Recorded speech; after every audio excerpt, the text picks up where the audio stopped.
as with any new sort of profession or new wave of business operation changes, you really need to be able to press restart a fair amount of the time and be ready to press restart, meaning there's going to be points where things aren't going so well, or that you need to take a break, or that you need to find a new strategy. Today I'm honored to welcome Heather Barto and Sergeant Tommy Lencki to the show. Heather and Sergeant Lencki work for the state of New Hampshire and have both played pivotal roles in the success of their Lean and Six Sigma initiatives. On today's show, we talk about how the state of New Hampshire got started with continuous improvement, how a number of New Hampshire state agencies have leveraged Lean to reduce costs, improve efficiencies, and ultimately benefit the citizens and clients of their state services. The show notes for this episode, which will include links to everything we discuss, can be found over at gembapodcast.com. Just look for episode 251. You can also check out Gemba Academy's Lean Learning System over at gembaacademy.com with a fully functional trial. Okay, enough from me. Let's get to the show. Heather and Tommy, welcome to the show. How's it going? Great. Thank you so much for having us on today. Yes, this is awesome. Thank you. All right. Well, by the title of this podcast, I guess it's pretty obvious where you are, but I don't want to make any assumptions. Maybe you're traveling or something like that. So where are you guys calling in from? We're calling in from Bedford, New Hampshire. Okay. All right. So what's the, we're actually recording this here in early part of January. So what's the temperature like right now there in New Hampshire? So I think it's about like 30 degrees where we are, and it's actually flurrying right now, which is pretty cool. That's not too bad.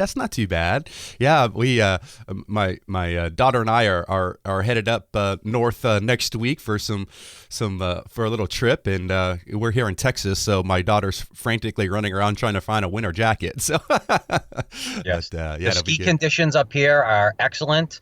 And the snowmobile conditions are excellent as well up here right now. Nice, beautiful. That's a beautiful part of the country. So you guys are super lucky. All right. Well, hey, thanks for coming on. Heather and Tommy, we like to begin all of our shows with our guests sharing a quote or two of something that possibly inspires them. So do you guys have something you want to share?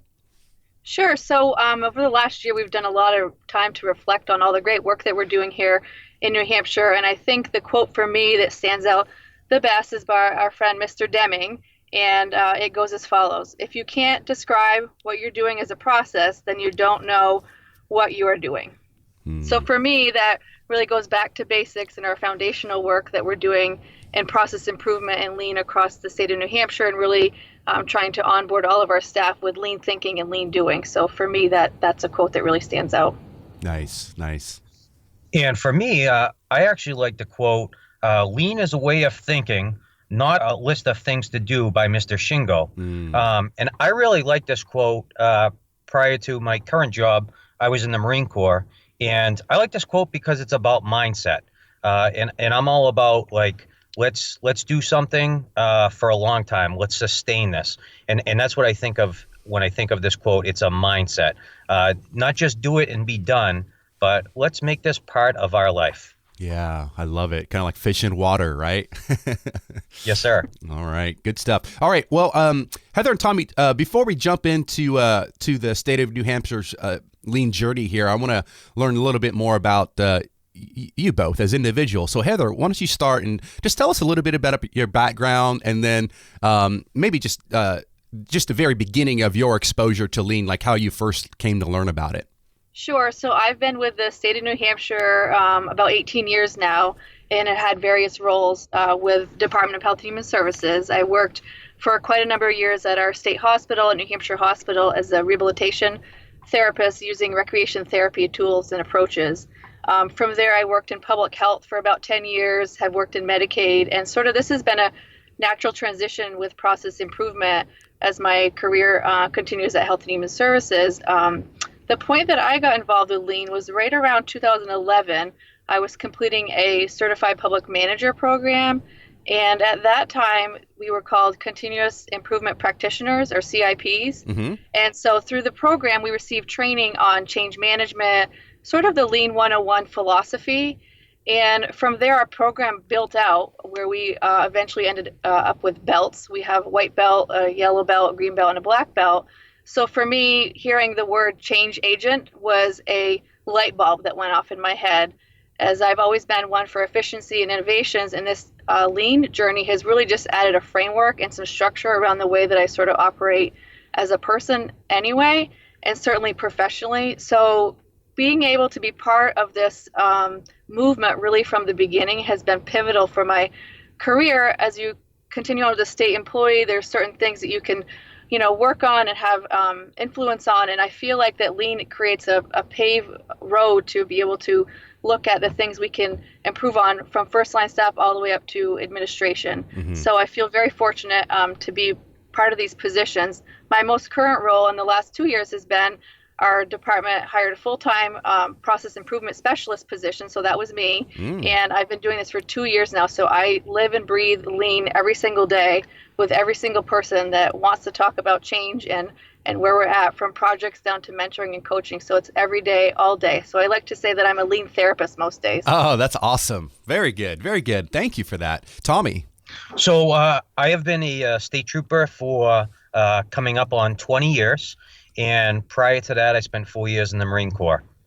I started my lean journey in 2003. I was actually stationed up at our headquarters, and I was in charge of the field training program for state police.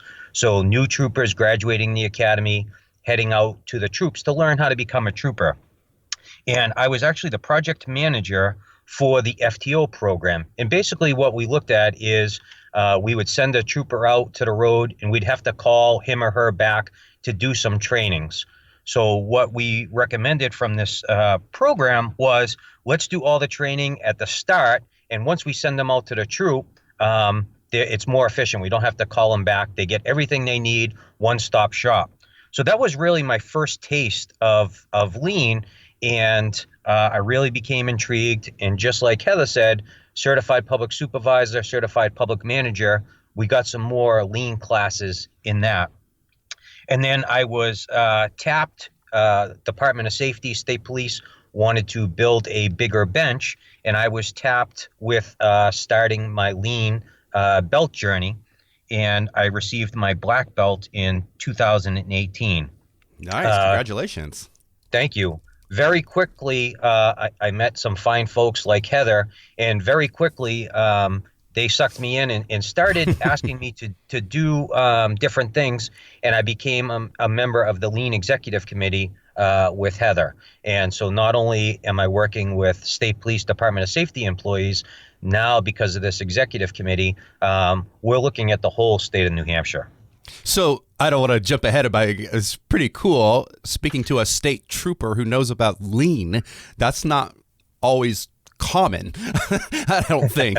So like if I get pulled over by some state trooper there in New Hampshire, I could talk about 5S and all this kind of stuff? Or is that how it's rolling there, or what? So actually, because you brought that up, that I was going to talk about this very shortly. Part of my black belt project was to create a positive lean culture in state police. So what I did is we have 566 employees, civilian and sworn, and I offered white belt training to every single state police employee. Wow. And as of to this date, 92% of all state police employees are white belt certified. How cool is that? That is amazing. That is amazing.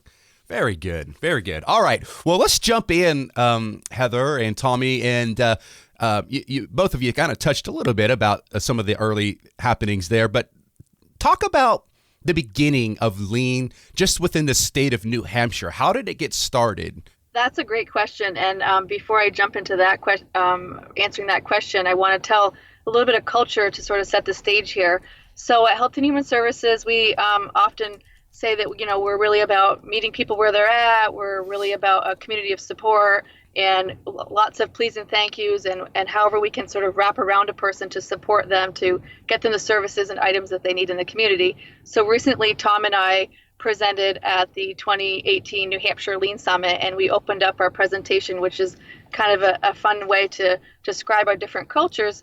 And so we talk about getting on the bus. We have a bus with lean. It's a very large coach bus. So please, get on the bus with us. And our strategy at Health and Human Services is, please, the bus is here. We'd like to invite you on the bus. We have a lot of great things. Let us open the door for you. versus the Department of Safety, and I think Tom would be okay for me saying this, it would be get on the bus now or we're going to run over with you. Get on the lean bus now. So that kind of speaks to our culture differences, but understanding where your culture is at your business is everything and anything. That is absolutely step one. So to answer your question, New Hampshire got involved with Lean in 2009, where we had several commissioners wanting to bring Lean on board, including the Department of Safety and Health and Human Services.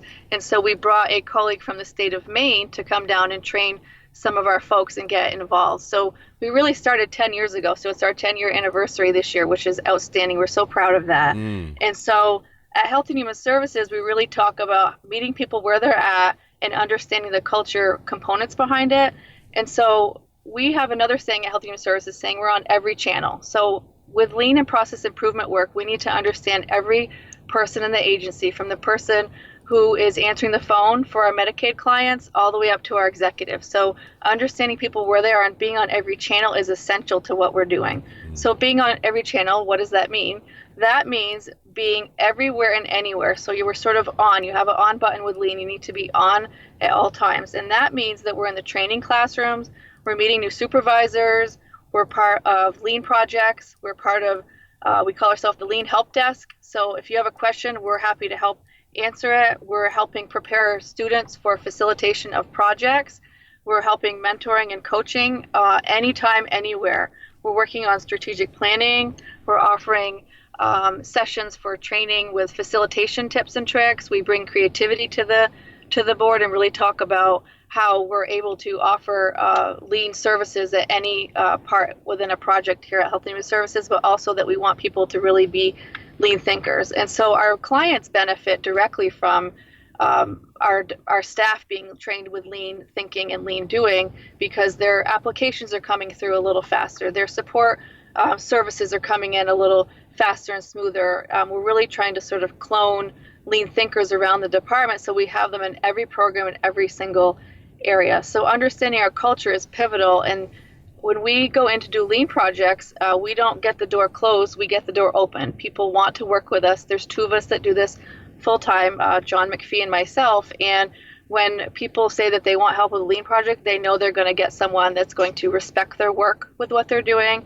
spend the time to understand the value that they're adding, start picking apart what's working, why it's not working, and then come up with some ideas on how to make it better. We are so proud with all that we have completed at Health and Human Services. And, you know, we were talking earlier about projects, and one particular project that comes to mind that sort of seals the deal with all the great work that we're doing is our Division of Child Support Services has embarked upon a lean journey where I worked with them to do some case initiation, sort of investigation of what's working, what's not working, and why, but also now that they have another rollout of lean within their area. So it's not just at the project level, they're training their managers and their staff to get lean training so that they're lean thinkers, so that they're operating in a program effectively and efficiently. And that's what we really want across our department, is our programs operating in that role. Okay, that was a lot. Thank you. So but I'm gonna push back a little bit. I want to know, like, when did this thing start, and where and how? Like, you've talked a lot about all the good things you guys are doing, Department of Health. Is that where it started, the Health and Human Services? Were they the first folks to kind of get on the lean bus, so to speak, or was it somewhere else? Sure, yeah. So in our state of New Hampshire, there were several departments that came to the table to attend this first training in 2009. And that was really Department of Safety, Department of Health and Human Services, and Environmental Services were really the kind of departments that paved the way for the rest of the agencies to jump on board. And from there, we rolled out and expanded our training program and brought other folks on board over the past 10 years. It's hard to think about what you do in 10 years time span, but we've done a lot. And we still have a lot more to do. But yeah, 10 years ago was really our starting point. So when you look back on those early days, like, what were you doing? Like, what were some of the things that you were learning and trying? And obviously, I'm sure there were some success and some setbacks. Talk about those early days, because in particular, I want someone's listening to this right now from another state who maybe they're not 10 years into their journey, maybe they haven't even started and they're not sure about it. It's the beginning is the scariest part, right, of any journey, because you're just uncertain of what's going to happen. So talk a little bit about those very early days. Like, I know you did training, but then what? Sure, that's a great point, a great question. So folks, when they're coming on board with Lean, should really be able to be ready for some setbacks, as you pointed out, and be ready to experience resistance. And we have worked through some of those pieces. As I had said earlier with my journey, I felt like the term change agent really struck home for me of, well, first of all, what does the word agent mean? And then, yes, we're supporters of change. And so we talk a lot about being able to press a restart button. So as with any new sort of profession or new wave of business operation changes, you really need to be able to press restart a fair amount of the time and be ready to press restart, meaning there's going to be points where things aren't going so well, or that you need to take a break, or that you need to find a new strategy. So one of the things that we started several years ago was lean sprinklings. So if a program is not quite ready to do full-on Six Sigma or in-depth lean training, but really to understand the program area, is just start talking about it. Just start talking about improvements. Just start talking about efficiencies. We spend a lot of time with people and try to relate their components of their home life with their work life. So sometimes people just aren't able to quite connect the dots yet, and giving them some examples to relate, things at home. What does your closet look like at home? How do you load the dishwasher? Things like that. So training is the foundation of where we all started and where we continue to sort of need to retouch upon at times, but also investing in the people and empowering people to be able to make decisions. So I think any new program starting out with Lean needs to kind of have some tough skin and be able to be pressing restart, but then also working with your colleagues. And that's where Tom and I have come into play and work really well with each other, is that we're continually learning from each other that if strategy 1, 2, and 3 isn't ready to go, well, let's try 7, 8, and 9 in a different way to kind of approach our people. So, is it Tom? Do you go by Tom or Tommy? Either one. Okay. Either one. I know it's like your mom calls you Tommy and all your colleagues call you Tom, or what? Yeah. So my dad was Tom. I'm a junior, so my dad was Tom. So even the colonel calls me Tommy. So Tommy is okay. Yeah, it's funny. I go back home in Ohio and everybody calls me Ronnie, and my wife looks at, what are they calling you, Ronnie?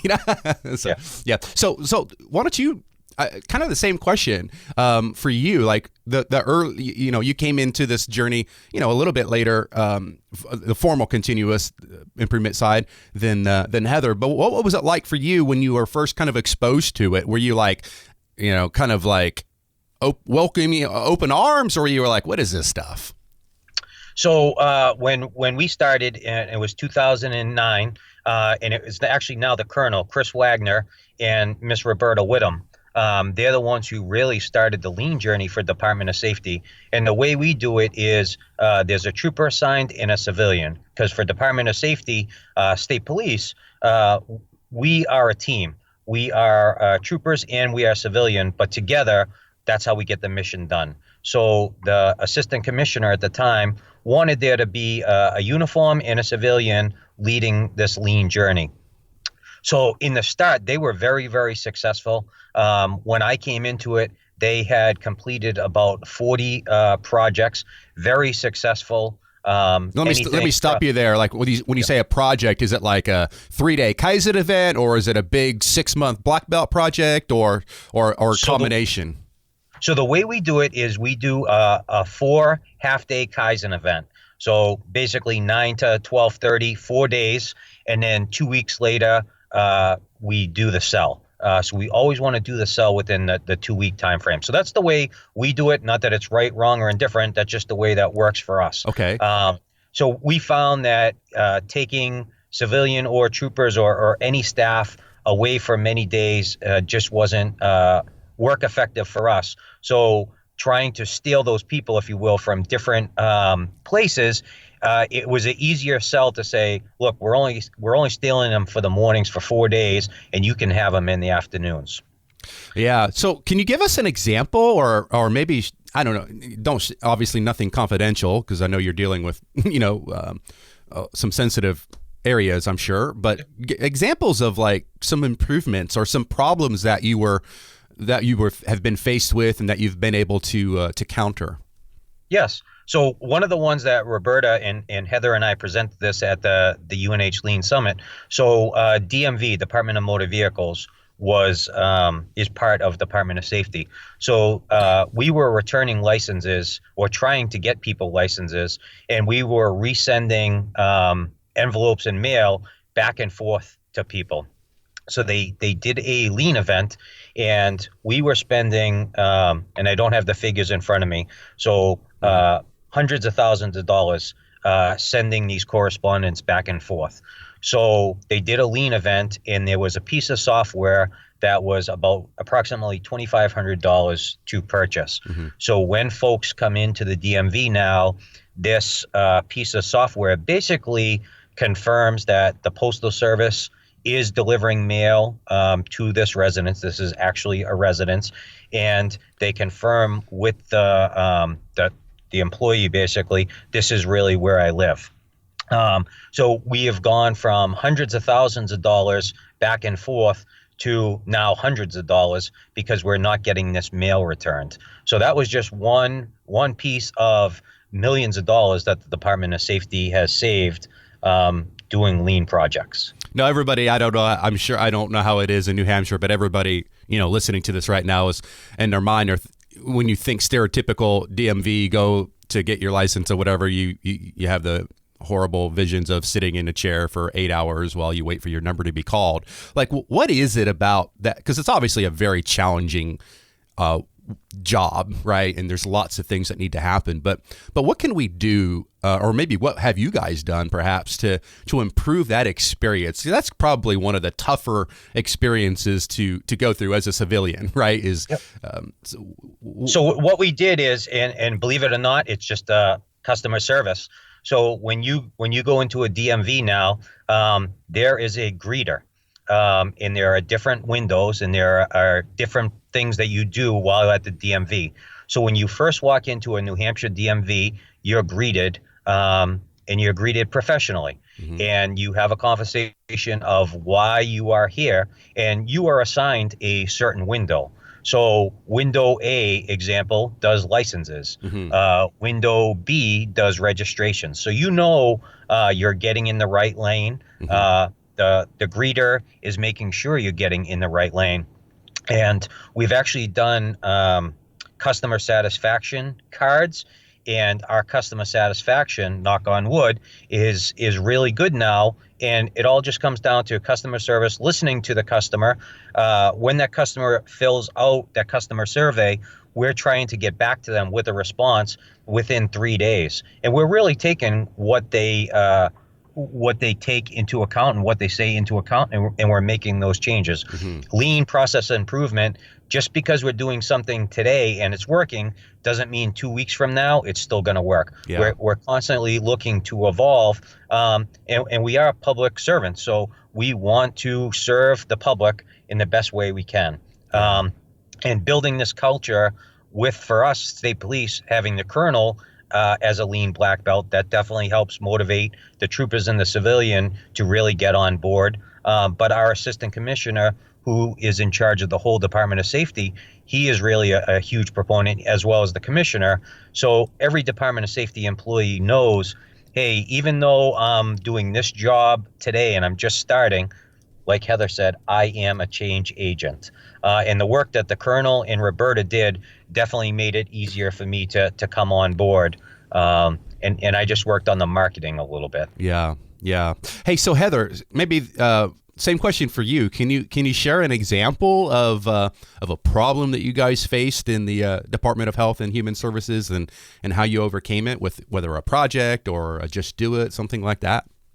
Sure. I think we like Tom had said, we have completed in the vicinity of 85 plus projects over the time that we have been running Lean as a tool, and we're sort of ever evolving with where we started and sort of where we're going. So I think one of the pieces that I wanted to mention and share with folks, that really understanding, again, we can't underline that enough, but understand your customers or your people that you're working with is pivotal. So a couple years ago, I was hired into this position, and I sort of was noticing people would go to training. We have a training classroom, and Health and Human Services supports, the training. They supply funding for it, and people would go to the training, come back and have lots of great things to say, but not really sure how to implement the components of process improvement or lean thinking in their program area. And I was calling it the now what time. So they come back from training and they're coming back to their work area, now what? So I developed the lean wraparound services. And so I began meeting with people before they go to training to give them a preview of the training. And this has been the best investment for our staff, that they have a person to go back to after they've completed training and come back after 3 days, and then trying to figure out how to implement lean thinking or projects or any of it in their program area. And so the wraparound services model is really built on meet people before training, and sometimes it's 15, 20 minutes. It's not a long period of time.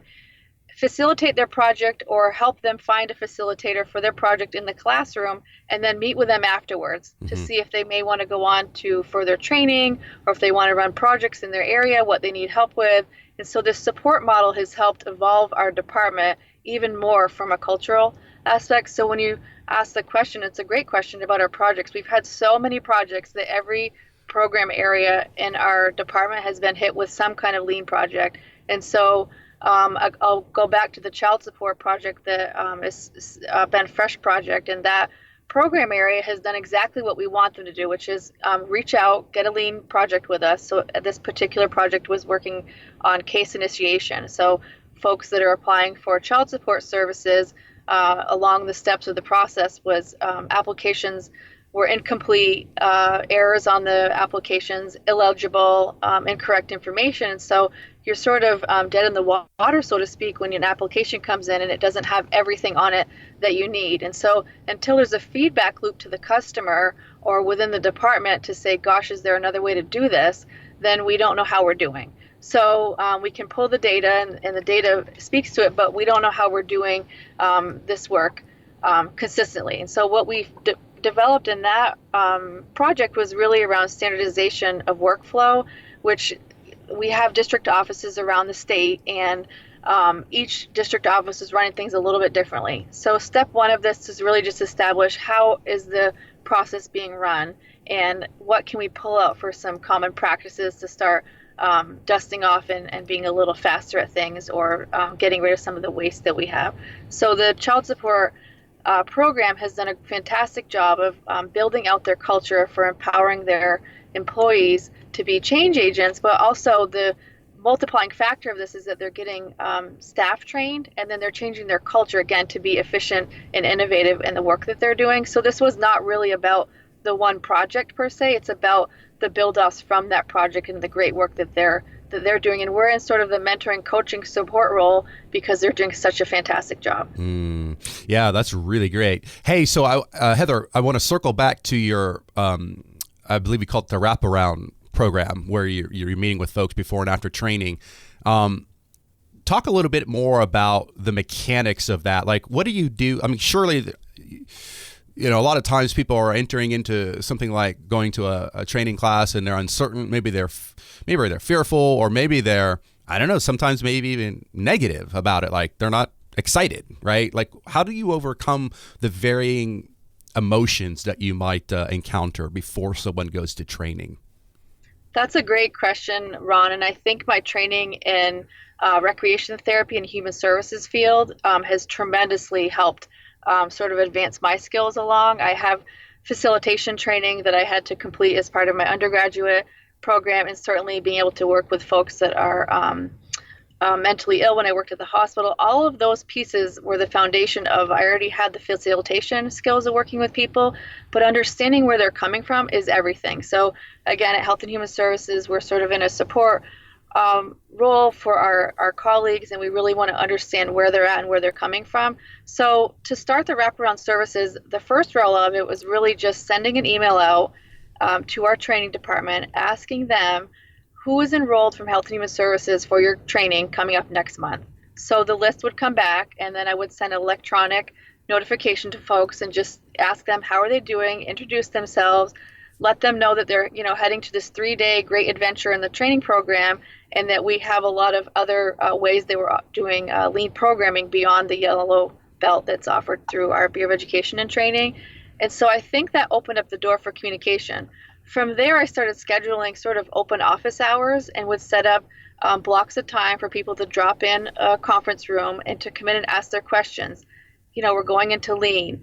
I'm worried I'm not going to be able to produce change when I come out of the program. What strategies do you have? So we'd sort of pre-talk them through some components with it, but then also assure them that we're there for after the training, because they'll have questions. They'll go to the training and they'll have a lot of questions about how things work or how to apply certain tools or frameworks or how to kind of be a problem solver in your business area. And so opening up that door for communication and support has been pivotal for the work that we're doing. And so facilitate with them in the classroom or find someone in their work area that has a lean green belt that needs a facilitation project. So I sort of match up the skills with the project. And so there's a lot of careful orchestration behind the scenes that is happening, but it's all to benefit our programs and our staff. And then the last part of that is, how's it going? So following up with them after training, seeing if they want to continue on with their lean green belt, or if they're on that path, see if they want to continue on their lean black belt, and then offer coaching and mentoring sessions. So that's also a big part of our wraparound services. It's not just one and done, you go get training and you're finished with everything. We want them to be an active problem solver. We want them to be a lean thinker in their immediate work area. And this may be something like they're changing their filing system electronically, or they're changing their paper filing system. And then we certainly want them to contribute to projects and all of those pieces, but it's really about being the lean thinker and the lean doer. So the wraparound services has helped tremendously in our department. Oh, I really like that. I mean, I think that's could be a useful tool for anyone in any kind of company or organization. And, even with your children thinking about it, like before they go into something, talking about it. It reminds me of, within TWI in the job instruction program, we spent a lot of time put the learner at ease, was one of the things we want to do early on. And if the learner's not at ease, then it's going to be difficult for them to learn, right? So sounds like you're really doing a wonderful job with that. Well, we're thankful for all the support that we have to have this flexible model. We also call it, we have a menu of options, so we can make a project as large or as small as whatever the program area needs, but being able to be flexible with the menu of options. And we do that through our partnerships, from learning from Tom at the Department of Safety. We learn from our partners at Transportation and the Judicial Branch and Environmental Services. So without those partnerships where we are meeting monthly on a basis with our Lean Executive Committee, we're just able to advance ourselves so much more because of these collaborative partnerships where we're coming together and seeing each other once a month, and then also the in-between conversations that are happening. Yeah, beautiful. Hey, so the last question I have for you guys is every time I speak with folks that work in the government, one unique challenge that you folks all face is that, every few years there's going to be new leadership of some manner, right? And with thinking about a traditional company, when you get a new CEO, sometimes, boy, I've seen continuous improvement programs just disbanded, because the new leader didn't believe in that. But you guys have been at this for 10 years, and obviously you're sustaining it. So what's the secret to making it last, no matter who's coming in? So I think having a strong culture definitely helps. So that was one of the things as part of my black belt program is, like I said, building a positive lean culture. So one of the things I did is, and I'll just give you an example, newsletters. The newsletters that went out, once a month, quarterly, whatever, that was big maybe 10 plus years ago. We have a lot of staff now that aren't going to read newsletters. So how do you get them engaged? How do you get the information to them? And we have, at least for state police, we have a New Hampshire State Police Facebook page. And we have a woman who is dedicated to social media. So I created a couple pictures of the cruiser, and we did lean Wordle. And we overlaid the picture, and we get the word about lean out there as much as we can, because we know that a certain percent of employees are going to be looking at that Facebook page. They're going to be looking at the Twitter page. So we need to get them the information, and they really need to understand it, and it needs to become a way of life. So one of the things I instruct at any new supervisor training, and as a supervisor, I'm looking at my troopers' gear, I'm looking at their cruiser, and our trunk, as an example, is pretty important. So what I do is not only on my shift, but now I tell every supervisor that I'm able to train is lean out that trunk.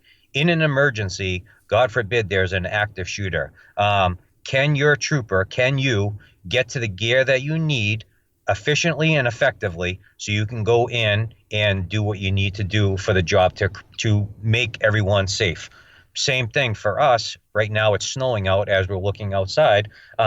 We cover a lot of accidents on the highway. Our troopers need to be able to get to flares to warn the motoring public that there's an accident ahead, use caution, move over. Can your troopers get to those flares? So that's one of the things that we're trying to really build the culture, and I think everyone has done that really good. We're just tweaking it a little bit now.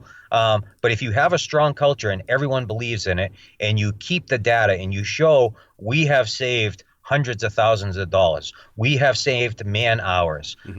You hired this person to do this job, and because of this lean event, they're actually able to do their job. They're not doing all the BS stuff on the side because the process is broken. So when you have that and you build it together, and then you have collaboration like we do, we're a little state, but the collaboration that we have is amazing, and we all share different things, and we can talk to different directors. We can talk to different supervisors, and we help each other out.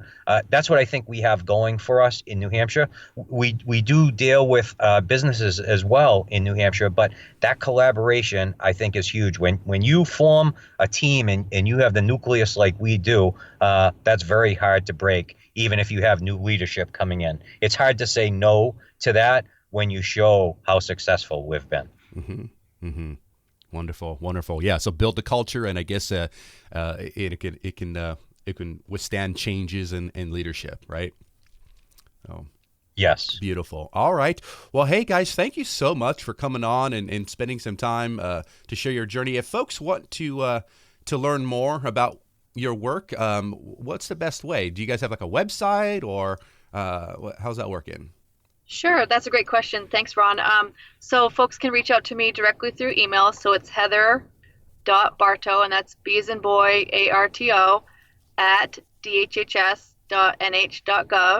Folks can also reach out to me on LinkedIn. And another way that we've built out our communication is our New Hampshire Lean State webpage, and that's lean.nh.gov. Lean.nh.gov. That's easy. Okay. Good. And for me, if people want to reach out, I also have a LinkedIn account, Thomas Lencki, Lencki Jr. And my email address is thomas.lencki, Lencki, at dos.nh.gov. Great. And we'll put that in the show notes. So this will be episode 251. So folks can go to gembapodcast.com.